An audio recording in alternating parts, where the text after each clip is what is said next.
Eine Wissenschaftlerin aus Großbritannien verfolgt mit großer Leidenschaft die Essenz der Akupunkturbehandlung. In Zusammenarbeit mit führenden Wissenschaftlern weltweit hat sie zahlreiche Experimente entworfen, um die biologischen Effekte der Akupunktur aufzudecken, ob es nur ein Placebo-Effekt ist, und wie sie funktioniert. Das Video ermöglicht Ihnen auch, eine Herzoperation mit Akupunkturanästhesie aus erster Hand zu erleben. Selbst wenn das Herz während der extrakorporalen Zirkulation aufhört zu schlagen, bleibt der Patient erstaunlicherweise wach, es ist geradezu unglaublich.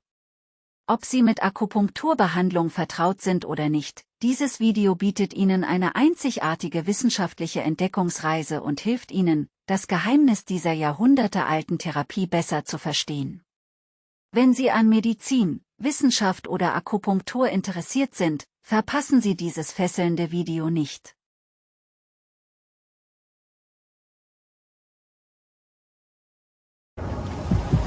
In China, a young woman is having open heart surgery. But it's unlike anything you'll see in the West. She's still conscious. Because instead of a general anesthetic, this 21st century surgical team are using a 2,000-year-old method of controlling pain. Acupuncture. Millions of us now believe that this simple needle has extraordinary powers.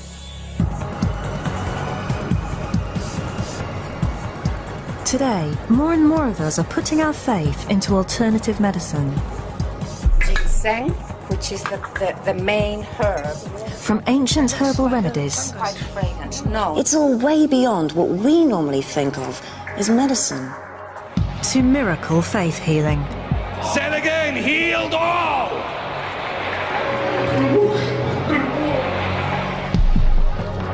And acupuncture. Ow. Oh, moving hurts, doesn't it? But do these therapies really work? Do they offer something more than conventional medicine? And can science help us find out? In this series, I'll be putting all three to the test. I'll find out whether these needles really do have healing powers. And in a groundbreaking experiment, I'll discover something truly astonishing about acupuncture.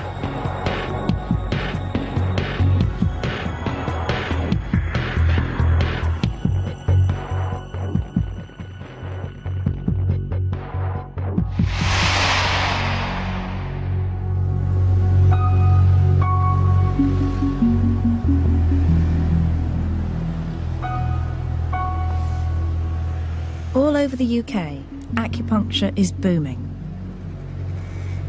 This ancient Chinese treatment is now one of the most popular of all alternative therapies. It's even taking hold within the NHS. Now, nearly 1 million of us use it every year, and it's growing fast. There are clinics all over the place. Now, here in Chinatown, that's not so surprising. But it's happening all over the country. Now, I'm a scientist, and with all that I understand about medicine, it just makes no sense that sticking a needle into a human body could cure illnesses. And yet, millions of people are convinced that acupuncture works where conventional medicines fail. 19-year-old Joanna Hughes believes acupuncture has transformed her life. For nearly a year, she suffered from ME, a condition that left her bedridden. We will do something to help you. A lot of people are very frightened of needles. Yeah, I'm not too bad. Yeah? Conventional medicine had done nothing, so finally she tried acupuncture. Yeah? It's nowhere near as painful as sort of an injection or anything. It's not like that. It's a lot less painful than that. It's kind of like a little electric shock on points which are really strong. Like my liver point on my feet is really strong. You kind of feel electric shocks going like up your legs. It's reacting, yes, Yeah. I can see. After just a few treatments, the effect was remarkable. I just felt like kind of me again. I felt like I had so much more energy. I could just start to do some things which was just like so amazing compared to what I had been like a few months ago. And it's not just Joanna. Now more and more people are convinced that acupuncture has worked wonders. My life was changed. It felt like I had new knees again because it was wonderful. I had to scream before if I moved my shoulder too much. As soon as I come out of a session, you can immediately feel that the pain has gone away. It did work for me, and it was kind of a miracle, if you like.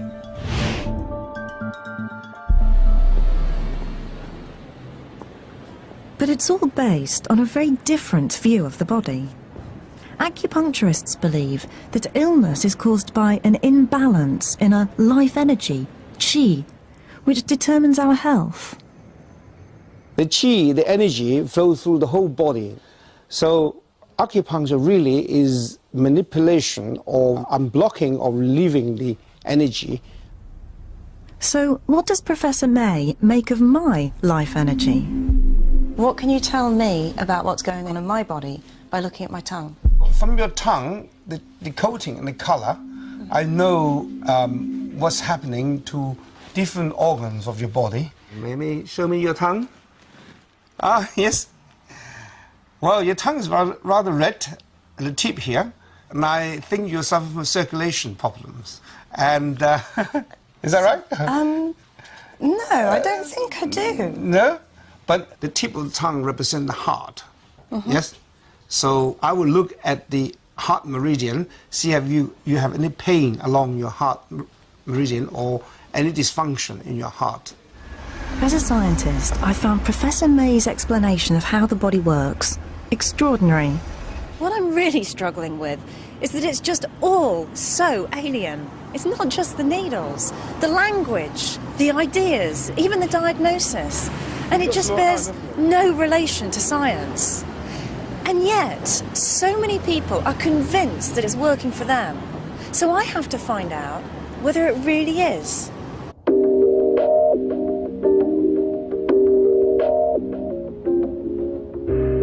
Shanghai, China's booming metropolis.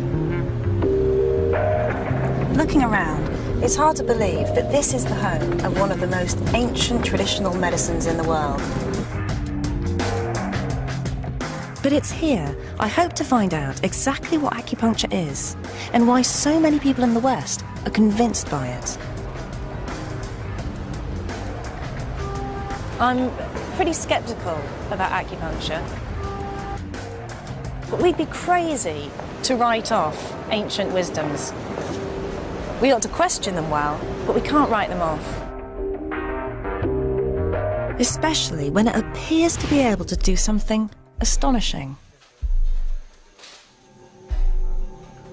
In the city's most advanced hospital, 21-year-old factory worker Chun Gunlian has a hole in the heart and her health is deteriorating. She's about to have open heart surgery. Even with the best medical equipment, it's a risky operation. Her chest will be cut open and her heart stopped. But Gunlian will go through all of this without a general anaesthetic. Instead, she's chosen acupuncture. Although sedated by drugs and her chest numbed, she'll be conscious throughout the whole procedure.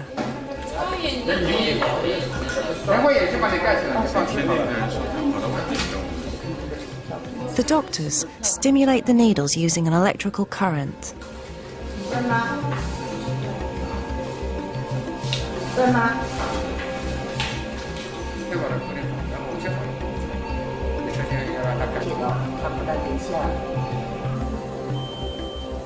As the surgeon begins, the success of the operation depends not just on his skill, but on the power of acupuncture. Acupuncture is an effective painkiller. It's also less damaging to the body than a general anaesthetic.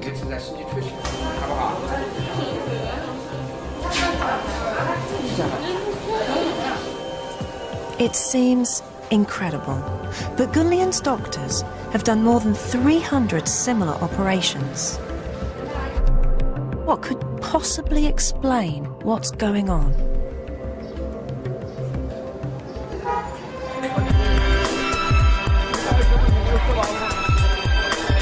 In the old city of Shanghai, I'm hoping to find some answers. I've come to meet one of acupuncture's masters, Yo Yurin, an acupuncturist from one of China's great medical dynasties, and someone who can help me understand exactly how acupuncture works.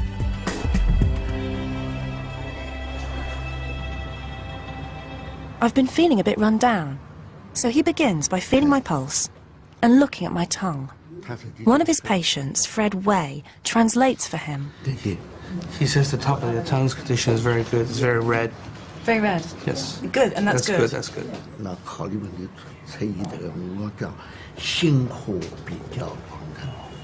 He says basically you think too much. He's probably right. And that's why he says your inner heat is actually quite a lot of inner heat. A lot of inner heat. Because you think of too many problems and things like that.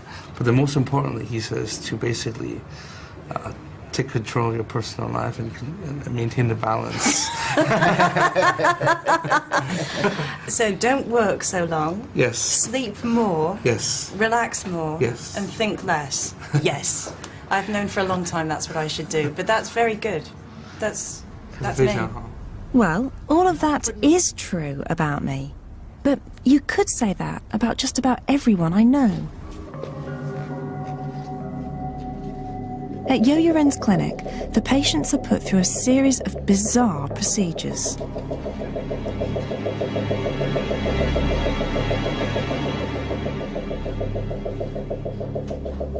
And Fred was happy for me to watch his treatment.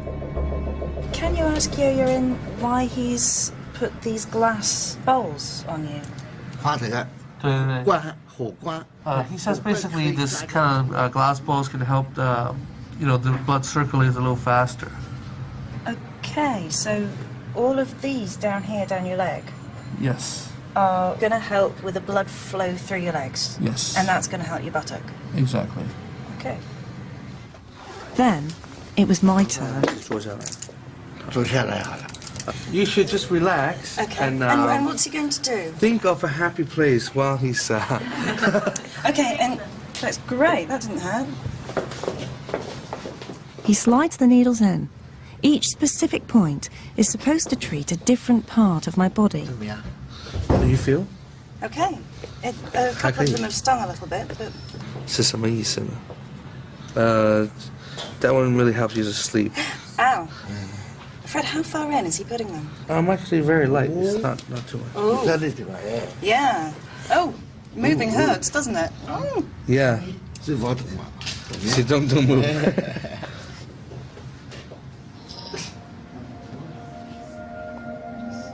Well, it's quite nice to lie down, but I can't say I'm feeling anything special.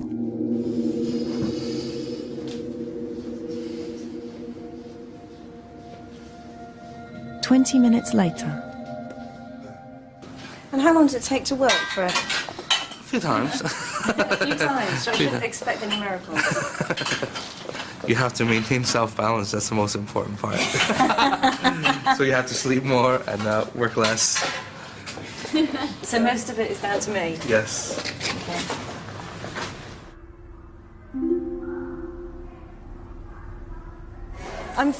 Everything's feeling really tingly, and I'm feeling slightly spaced. And I guess that's probably from having needles stuck into me. And whether that's a good thing or not, I've no idea.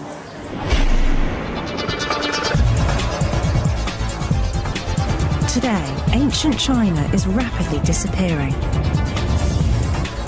Yet remarkably, acupuncture has found a place in the modern world. I'd like to know just how it's adapted to the demands of modern medicine. Here, in this hospital, doctors are using conventional medicine and acupuncture side by side. So patients get to choose which kind of treatment they're going to have. Doctors here claim they use it for sound medical reasons, not just to keep a tradition alive. And what was wrong with him?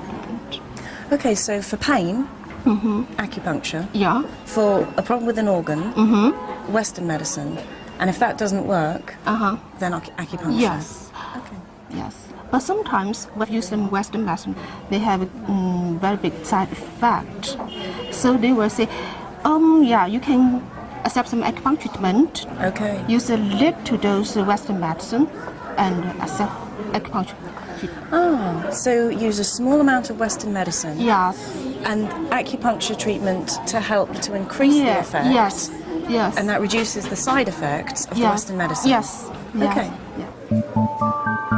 Doctors here claim that acupuncture can treat just about every illness, and people come from all over the world to seek a cure. I went to my doctor in Houston. I had a pain in my shoulder. It's been like that for about 6 months.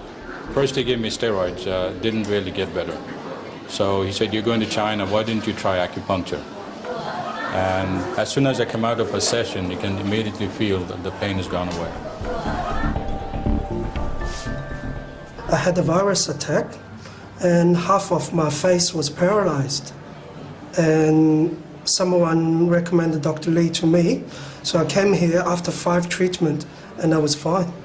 I'm here to stop smoking. I have high cholesterol, is what I have, and if I continue to smoke, I could have either a heart attack or a stroke. So, you know, both health reasons and, you know, my own moral reasons to stop. That one hurt. Sorry. It's time for the needles to come out. If they're working, she should feel sick when she smokes. Oh, you want me to try? Does he want me to try to smoke? In here, it's okay to light up? Okay.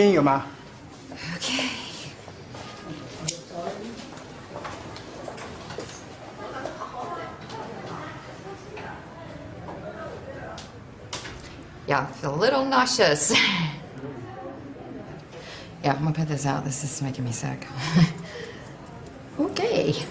Whatever parts of my body that he was working on just made me a little nauseous. This just really, the smell just made it worse. So there is something to Chinese medicine, definitely.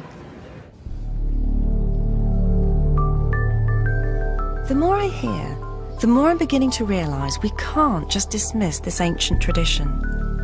For people here, acupuncture has proved itself again and again over thousands of years.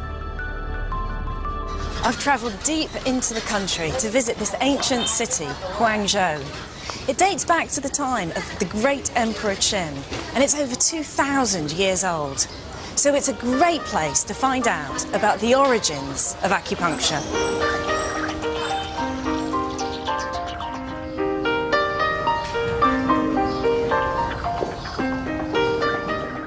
Yo-Yurin has invited me to a museum dedicated to acupuncture. The earliest needles look more like instruments of torture.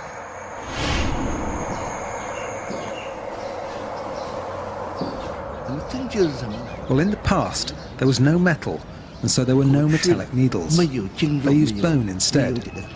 We call them bianza, or stone, which was sharpened to a point with a grinding stone, so fine that it could be used as a needle to pierce the body.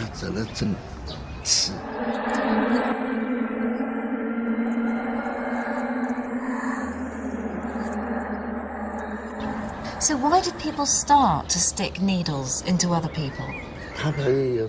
Someone would feel discomfort, but they'd discover that if you put a needle in some part of the body, there'd be a sensation, and all of a sudden, the pain would disappear.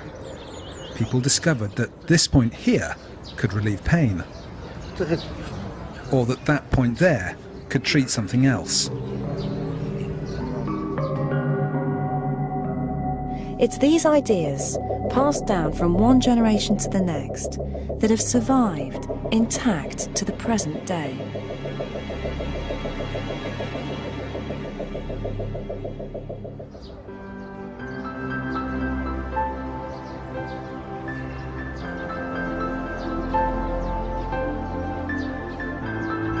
Acupuncture is so deeply rooted in the medicine here, hardly anyone questions whether it works.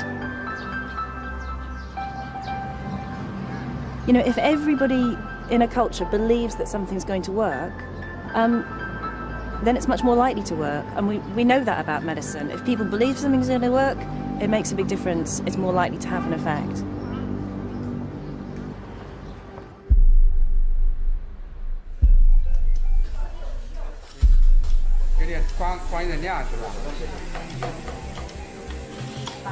Gunlian's operation is entering the most dramatic phase. They check she's okay as they prepare to stop her heart to repair the hole.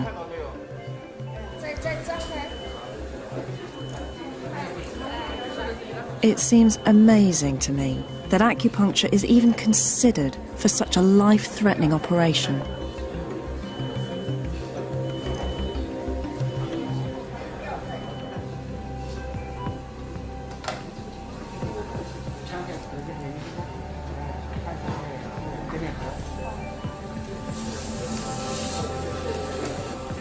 But after 2 hours of intricate surgery, everything appears to have gone well.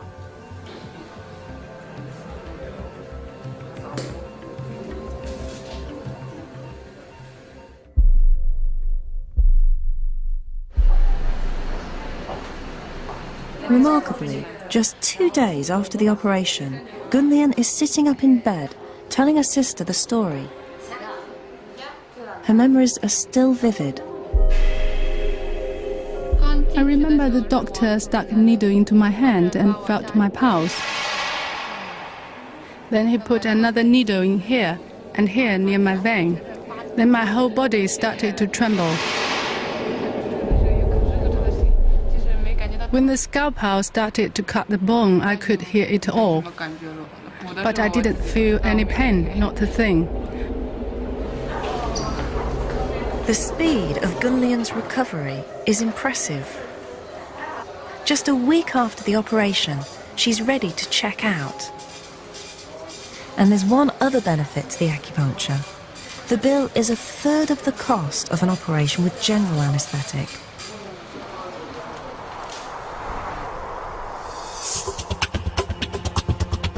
And as I come to the end of my trip, I'm struck by the sheer numbers of people who I've met who are convinced that acupuncture's worked for them. The ancient belief in acupuncture and qi is as much at home among the modern skyscrapers as the old temples.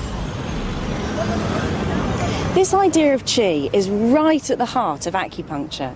The Chinese see it as a universal energy that flows around the world and inside every one of us. So it's right at the heart of the culture. These Shaolin monks believe that controlling their qi allows them to perform remarkable feats.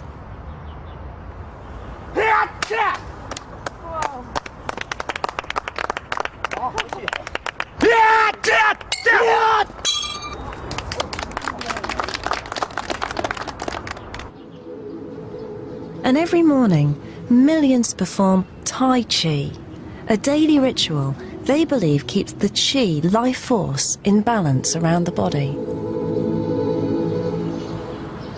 I think in the West, we often see bodies as machines, and when one bit goes wrong, we think we have to fix that one bit. With acupuncture, the Chinese see the body as a whole system, and so instead of just trying to fix the bit that's gone wrong, they try to readjust the balances in our whole body.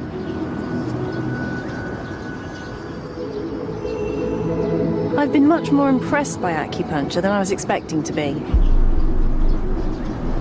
One of the tricky things about this trip is that it feels like I've been speaking a foreign language the whole time. And I don't mean Chinese English, I mean Western medical view and the ideas of qi and meridians.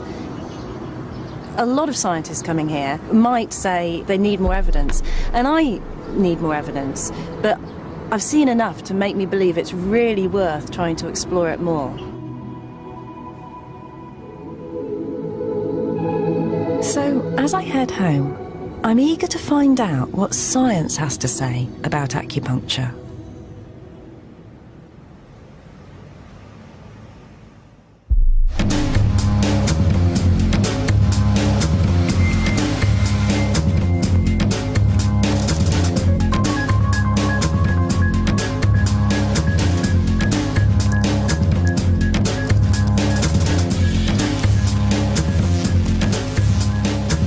I saw some amazing things in China and heard some very compelling stories, but nothing really amounted to hard evidence.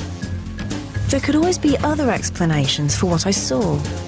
The woman who gave up smoking, for example, seemed determined to give up anyway. So, is there any objective scientific research into acupuncture?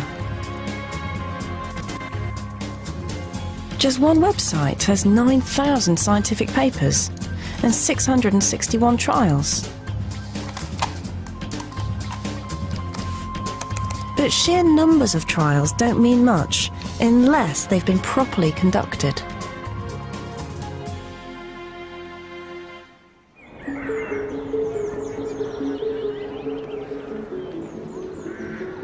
I've come to Exeter. The university here is now a world leader in research into alternative medicine. Professor Edzard Ernst scrutinises the research for alternative therapies using strict scientific criteria. Well, one thing is absolutely certain. There's no such thing as an alternative science, and there will never be such a thing. So either you investigate it with the proper tools of science, or you don't investigate it. Causality is nowhere near proven. Professor Ernst and his team assess every trial that's published. Mostly, the research is disappointing. Trials are too small to be ultimately conclusive, because a big trial costs big money, a small trial costs small money. So trials tend to be small and therefore not fully conclusive. The data isn't just poor. What evidence there is suggests that acupuncture isn't actually working for most conditions. It's certainly not the cure-all it's often said to be.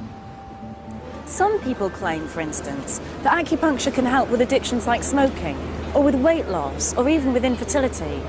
But when these claims have been put to the test, acupuncture hasn't been shown to work. But intriguingly, there was one trial that stood out above the others. It was bigger and more scientifically rigorous than the rest. And it was testing a condition that affects millions of us here in the UK.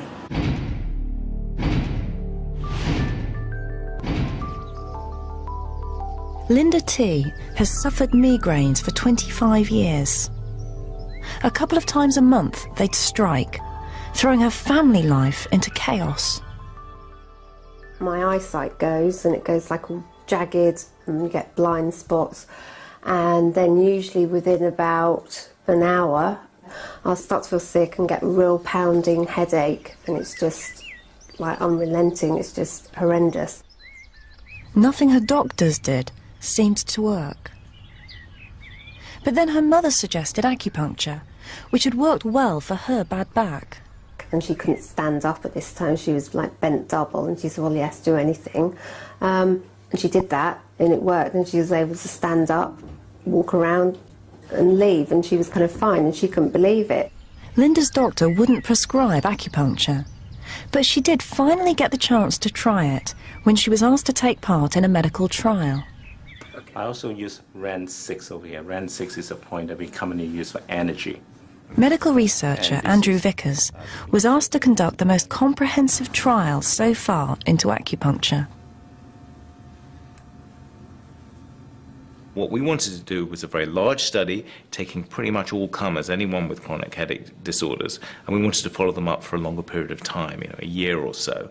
And the idea was that the data from this study would be directly relevant to medical practice. And so the first full-scale acupuncture trial in the UK got underway. Together with 400 other volunteers, Linda was randomly allocated to one of two groups. One, the control group, had just the normal treatment. The other group had normal treatment plus acupuncture. Linda was in the acupuncture group. The acupuncture did something for her migraines that no conventional medicine had managed. I didn't have any through the trial, and then I never had another one afterwards. So it was kind of almost miraculous. What we found at the end of the trial was that patients who were in the acupuncture group had fewer days with headache, and the headaches they had were less severe than the patients in the control group. The results were intriguing. Here at last was a large-scale, randomised trial that showed acupuncture might really work. It was a significant step forward. But there's something that's still troubling me. Perhaps it wasn't the acupuncture itself that was making the difference to people like Linda and the other volunteers. It could have been some other part of the treatment. Just being listened to once a week, having that kind of attention, or being able to lie down and relax properly. Maybe those things made a difference. And there's another big problem. And then you stimulate them manually? The placebo effect. If you know you're having a treatment and believe it might help, especially if it's something as elaborate as acupuncture, then that in itself can have a big effect. And another stimulation is maybe we want to placebos can move mountains in clinical medicine. In order to create progress in healthcare, we actually want to find out whether a treatment is more than a placebo. It's a crucial hurdle to overcome. There's only one way to be sure that it's the act of needling itself that benefits the patient. And that's to compare those who've had acupuncture with those who've been tricked into believing they've also had it. Now, how on earth can you do that? Persuade someone they've had a 1-inch needle stuck into them when they haven't? Well, something's been developed that does just that.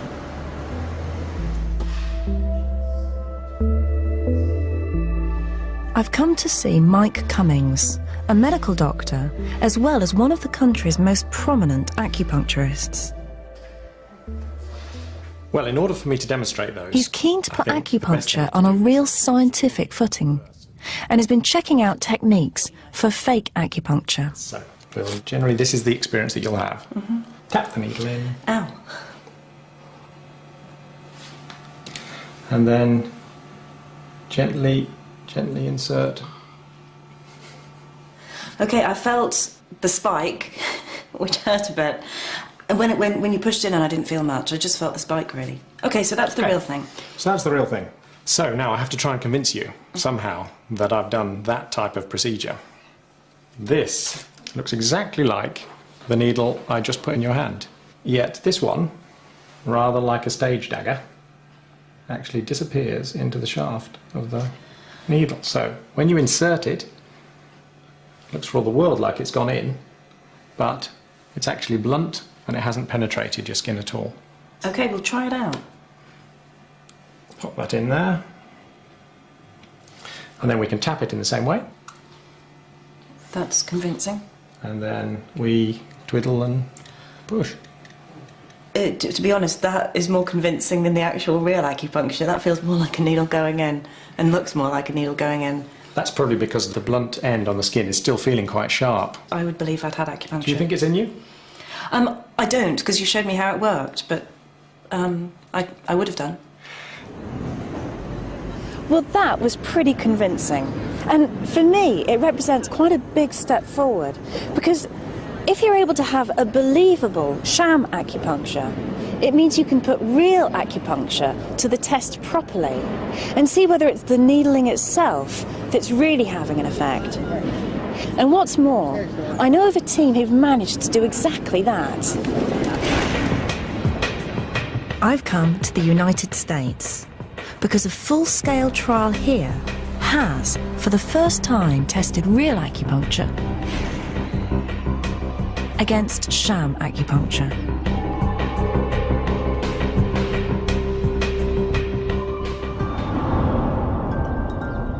At the University of Maryland, researchers were determined to discover whether acupuncture was better than a placebo. Leading the team was Dr. Brian Berman. When you're looking for a placebo in an acupuncture trial, you need to persuade somebody they've had a needle stuck into them when they haven't. How do you do that? What we did was we took a guide tube, but there wasn't an acupuncture needle, and then we would tap it like that. And then we would actually tape over the point. We'd have them ready-made up. And it would look pretty much the same thing if you were looking down. Just the same. You said that you do this on naive patients. The people that we did it on had never had acupuncture before. Have you had acupuncture? I have. So you would be more able to tell the subtle differences between it. So, Maryland became home to the first placebo-controlled trial into acupuncture. As subjects, Dr. Berman used patients suffering from a crippling disease called osteoarthritis. There's no cure, only techniques for easing the suffering. Sylvia Ankers emigrated to America 40 years ago and has been in crippling pain for the last 20. You think you can do a lot. You know, you start to walk and you think, I'm going to be fine. I can walk this long road. But then the pain, it's hard to explain. It's almost like having toothache in your knees. It just really hurts. But acupuncturists claim great success for it. For Dr. Berman, it was the ideal condition to test. 570 sufferers were recruited and divided into different groups. They were randomized to one of 3 groups. They either got true acupuncture, sham acupuncture, or the education control group, which was the standard care from the Arthritis Foundation. Sylvia, although she didn't know it, was assigned to the real acupuncture group. They told us that, you know, we wouldn't know whether we were having the actual acupuncture or a placebo. On my first session, I was a little apprehensive because, you know, you think needles going in, they're going to hurt, but they didn't. Throughout the 26-week trial period, the team checked the effectiveness of the placebo. We think the placebo worked reasonably well. Most of the people in the groups couldn't tell if they were receiving true acupuncture or sham acupuncture. The team were happy that they'd convinced enough of the sham group by the technique for the trial to be scientifically sound. Over the months, the results were compiled and then analysed, and a clear picture began to emerge. The reaction was pretty incredible. There was a lot of interest because it was a well-done study with a large number of participants that had a credible placebo control and adequate follow-up and adequate acupuncture. So it was applying good science to this ancient technique.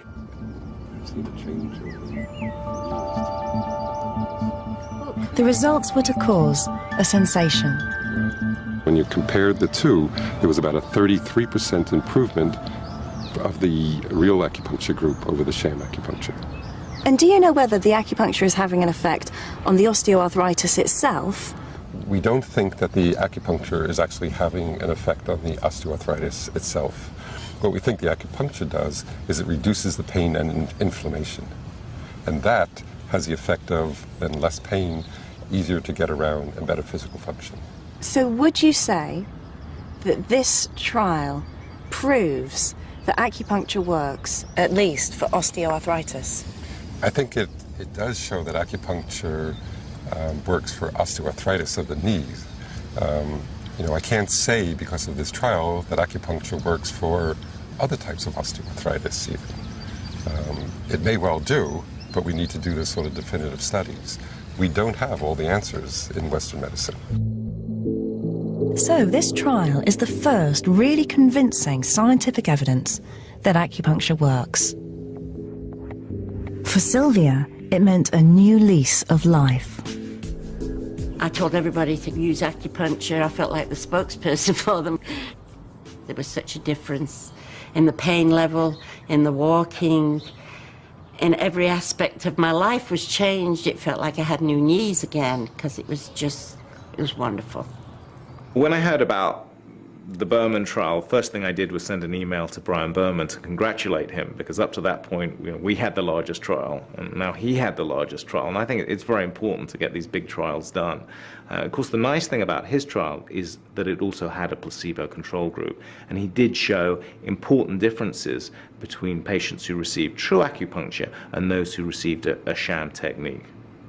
The Berman trial shows that acupuncture is effective for one specific indication.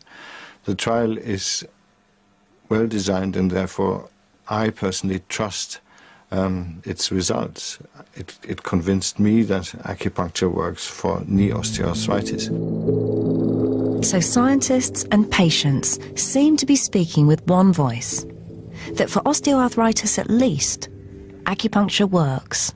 And other trials suggest it works for other kinds of pain too. So we can safely say, based on the evidence, acupuncture works for some kinds of pain.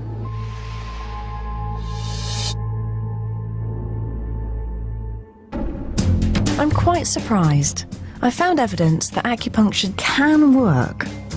Something I hadn't expected when I started this investigation.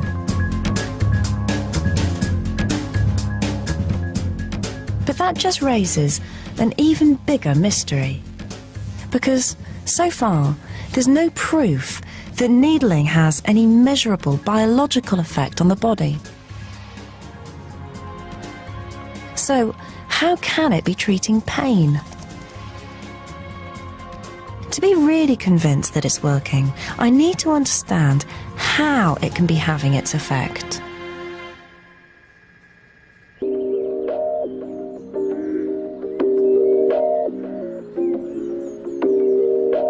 A friend of mine, Mark Lithgow, might be able to help. As a neuroscientist, he's been trying to understand just what pain is. Pain research is a very new area. Just understanding the areas, how they connect together, is really just emerging. But modern scientific equipment, like the MRI scanner, has provided insights. 15 years ago, it was not possible to look inside someone's head. It was treated as a black box. This has revolutionised how we understand neuroscience today. Now we can actually see how the brain responds to pain. There's completely different areas that are associated with pain. You'd register that pain, and these parts of the brain towards the front would start to light up. And there's another area at the sides just here called the insular cortex, which would also light up in order for you to register that feeling of pain. So the brain may be the key to acupuncture. That was really important. If acupuncture works on pain, then it ought to affect the areas of the brain that are involved in experiencing pain. And we're going to devise an experiment to try to measure that. Now, it's hugely ambitious, because of course we've got to be scientific and rigorous and plan it really carefully. But if it does work, we could find powerful evidence that acupuncture is having a real effect on the body.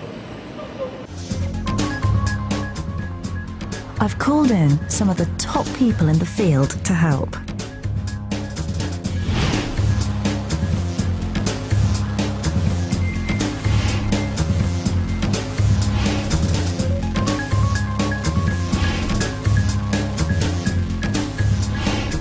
So we're going to devise an experiment together that's trying to work out the effect of needling on the brain. The data is the most extraordinarily interesting thing. I think one of the first key things we have to tackle is what we use as a control. I'm still a bit concerned to actually try and work out what acupuncture actually is. Is it the needle going in, or is it actually the turning of the needle? And there seems to be a depth issue here as well. Most acupuncturists would say, for this point here on the hand, would needle about maybe half a centimetre to a centimetre. This is clearly much more complicated than it initially seems, isn't it? I mean, there are so many different parts we could look at.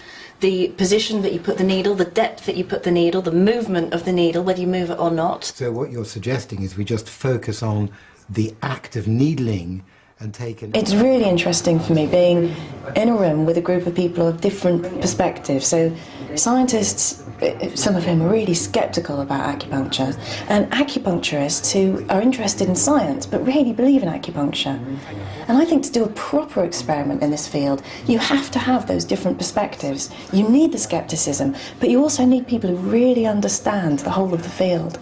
So let's just constrain ourselves to one particular point in acupuncture, say in the back of the hand.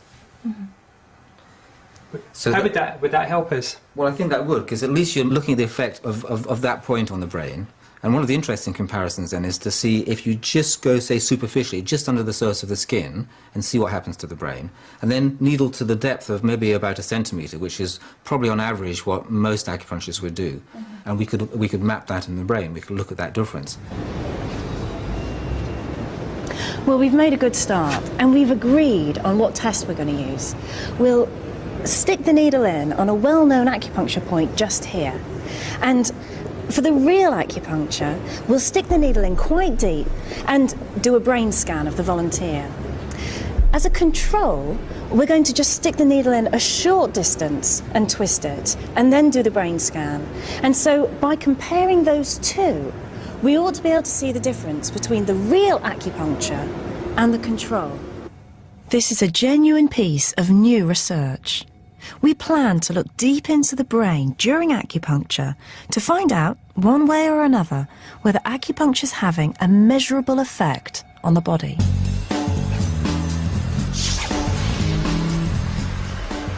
Oh, that's fantastic. 16. Now all we've got to do is set the experiment up.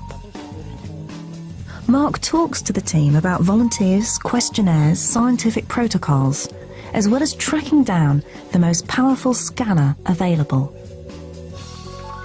The setup was just incredible. The constant phone calls. I mean, within a few minutes of someone putting the phone down, there'd be someone else on the phone saying, "Are you sure this protocol's right? Are you sure you shouldn't do the control like this? You shouldn't change that?"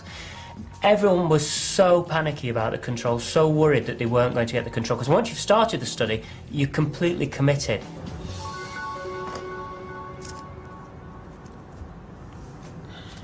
The whole team are now really fired up, and the stakes are getting pretty high for everyone.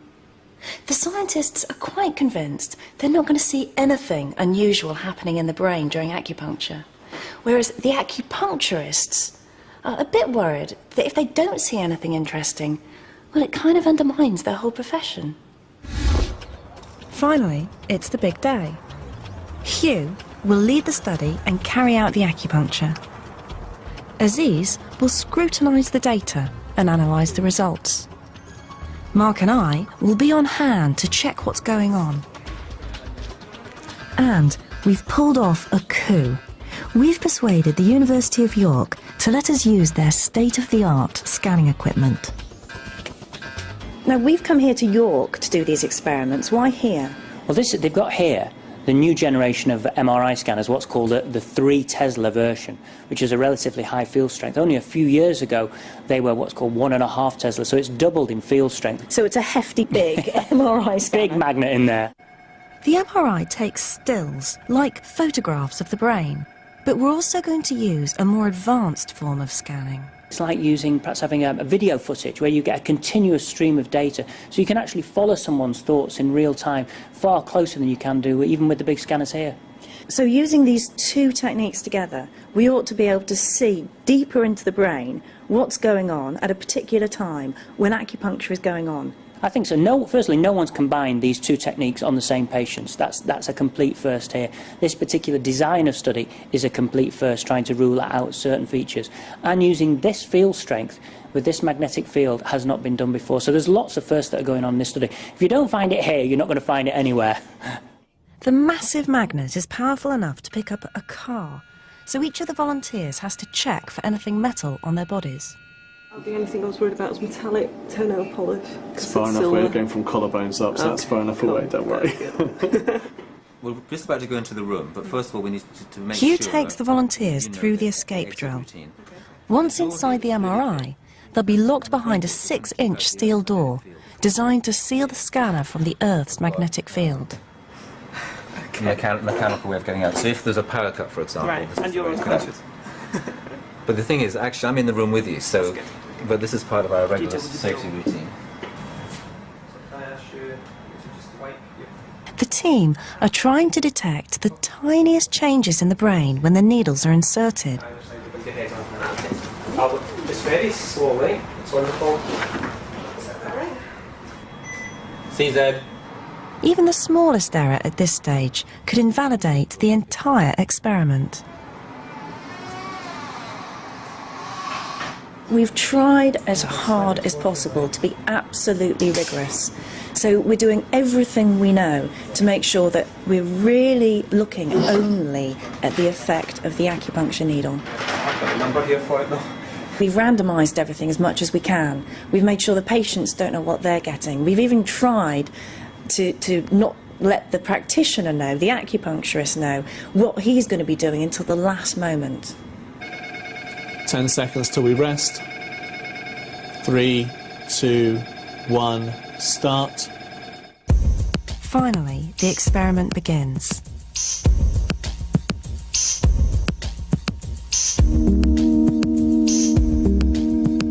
A scan is first taken of the brain at rest, the baseline. So you can hear that.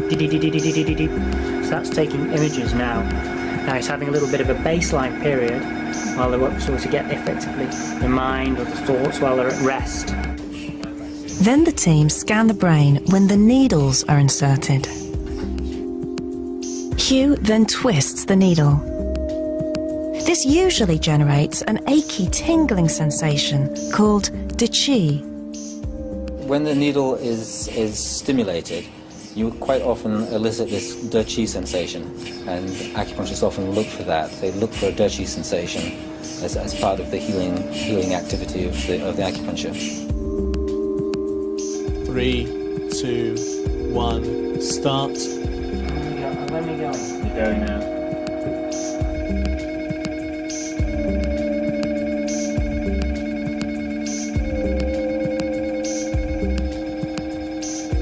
Part of the excitement for me of this experiment is that it's really bringing together Eastern approaches to acupuncture and a really rigorous Western scientific way of thinking. And it could completely change the way that we see acupuncture.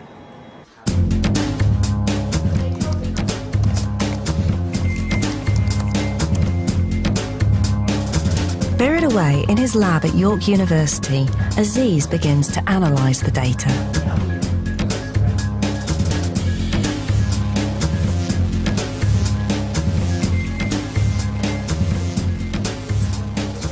It'll be weeks before the analysis will be complete, and we'll find out what, if anything, our experiment has revealed.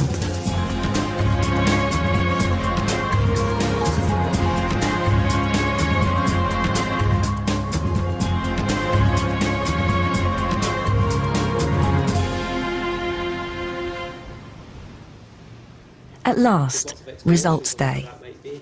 Now, the results are looking really interesting, but Hugh, maybe you could just summarise the main findings for us really clearly. First of all, with superficial needling, we get a picture in the brain of this area lighting up, in other words, becoming activated, increased blood flow.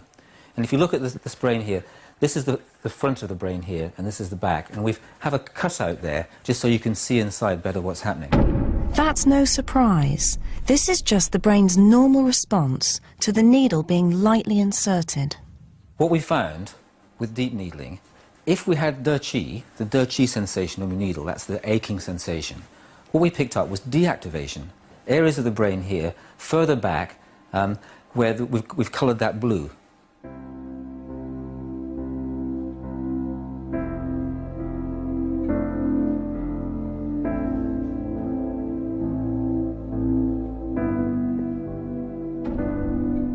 Acupuncture was having a real effect on the brain, and it was doing something completely unexpected. It was a result that surprised us all. that reinforces the idea that something quite special is happening, something unique to acupuncture, something physiological. Well, as a neuroscientist, I'm particularly interested in activations of the brain, but the surprising thing about this study is that we have deactivations, a decrease in neuronal activity, and that's something I think that neuroscientists have got to take into account. Well, for me, the most extraordinary thing is, out of this whole study, is that we've got what you might call objective evidence. We've got biological correlates of acupuncture. Something's happening in the brain when you put a needle in. Different things happen with superficial and deep, and they're clearly associated with acupuncture, and it's something you can actually measure and quantify. Superficial needling. But the team was even more excited to discover where it was happening. Associated with the needling, the superficial needling, also activated these deeper structures around here. The area of the brain affected by the deep needling was an area often called the limbic system. This part here was also activated, and what we know about these deeper structures is they're associated with our experience of pain, or yes, how we experience pain, how we modulate pain, and it's known as the pain matrix. That sounds really exciting. You're saying that the bit of the brain that helps us decide whether something's painful, the kind of threshold that we have for pain, we think perhaps is being affected by acupuncture, and so maybe that helps to explain why acupuncture can help with chronic pain. That's one hypothesis. Certainly it's a guess, and I would say it's quite a good guess, yeah. Wow, well that's quite remarkable. So, the discovery that parts of the pain matrix become less active by deep needling with De Qi is astonishing. Why? Why on earth would just that De Qi sensation, be associated with deactivations? That we don't know.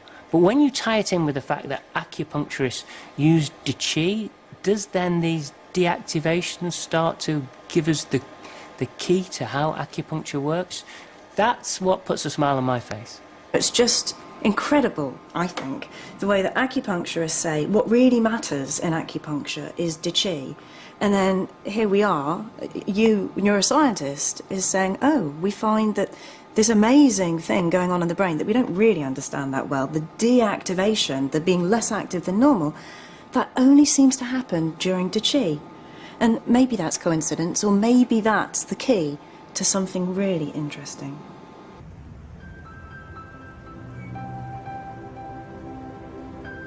I'm sure scientists will continue to examine acupuncture. After all, huge gaps still remain in our understanding of this ancient medicine. But for me, the results of our experiment do add weight to many of the stories I've heard in my travels.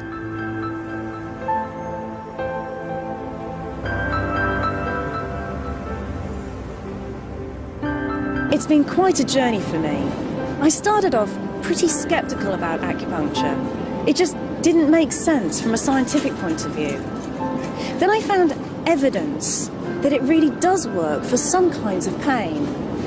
And then the experiment was just hugely exciting to take a step towards understanding what's going on in the brain.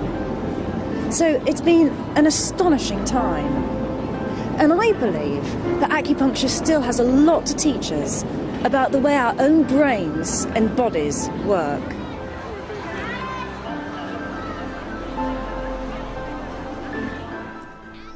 And Kathy Sykes turns her attention to healing, same time next Tuesday on BBC Two.